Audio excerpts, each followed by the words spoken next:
Dès qu'il y a une casserole à donner, on m'appelle. Je suis un peu le spécialiste en anticorps. Dans une classe, il y a...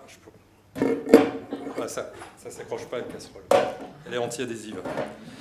Dans une classe, il y a les bons élèves et puis il y a on va dire, les moins bons élèves.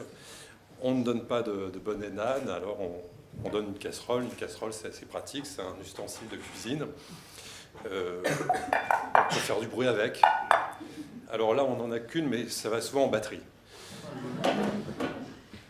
Comme la personne à qui je vais remettre cette casserole ne va pas venir ce soir, je vais parler d'autre chose.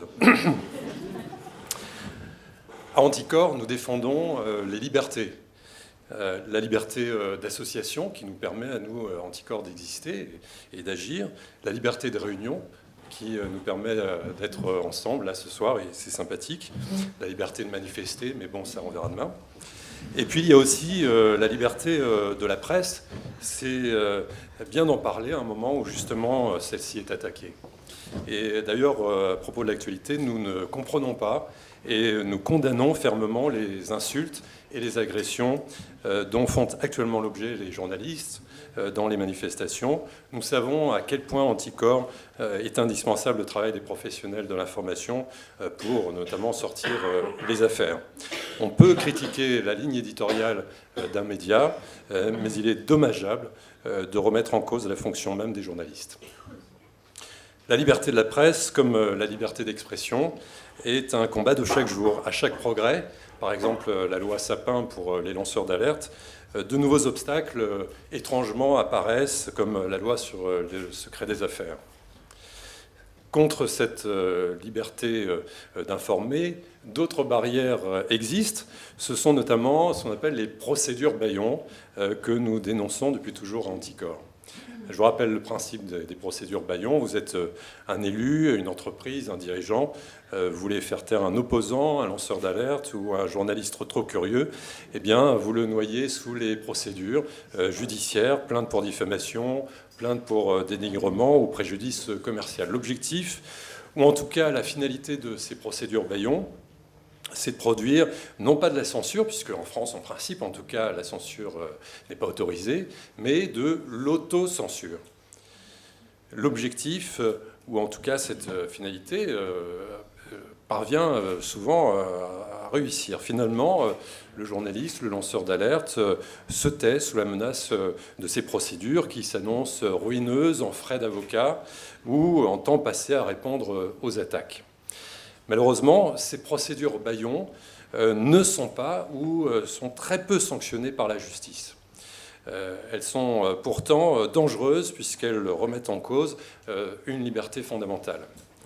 J'en viens donc à notre gagnant du soir, une personne ces dernières années qui s'est illustrée en utilisant beaucoup cette méthode pour attaquer des journalistes, mais aussi des associations ou des lanceurs d'alerte, refusant étrangement de se soumettre à la critique et au contrôle médiatique et citoyen. Il s'agit donc, et en effet, de Vincent Bolloré.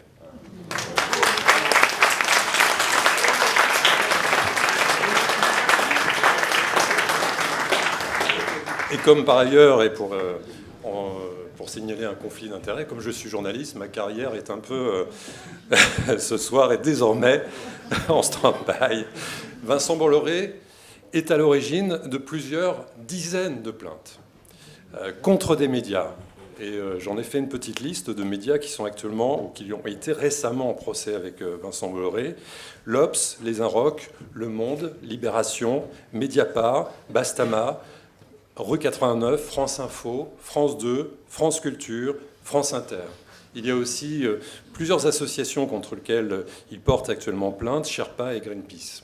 Il y a des maisons d'édition comme Canmal Lévy, éditeur du livre « Informer n'est pas un délit ».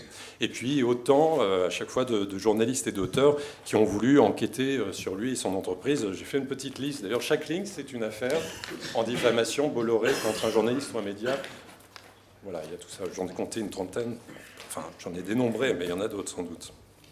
Notons pourtant que Vincent Bolloré, ainsi que sa holding Bolloré SA, sont actuellement mis en examen pour corruption et abus de confiance dans l'affaire des ports africains. Il y a donc justification pour la presse de parler de lui et de son groupe.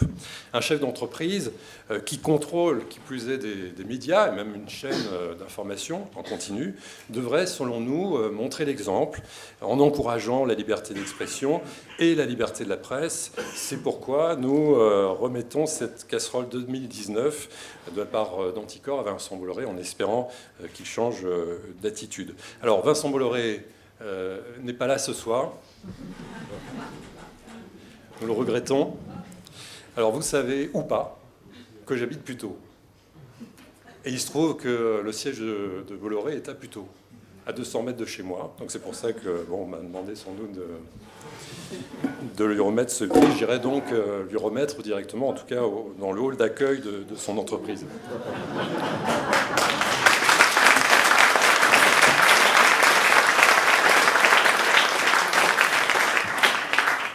Je vous préviens publiquement au cas où.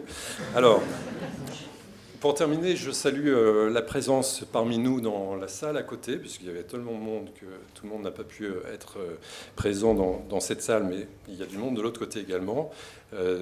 Nicolas Vescovacci, qui est présent ce soir parmi nous, qui est l'auteur avec son collègue Jean-Pierre Canet du livre Vincent Tout-Puissant, que vous connaissez peut-être, et vous connaissez peut-être mieux ces deux journalistes, puisque ce sont les auteurs d'une enquête sur le Crédit Mutuel qui n'a jamais été diffusée sur Canal+,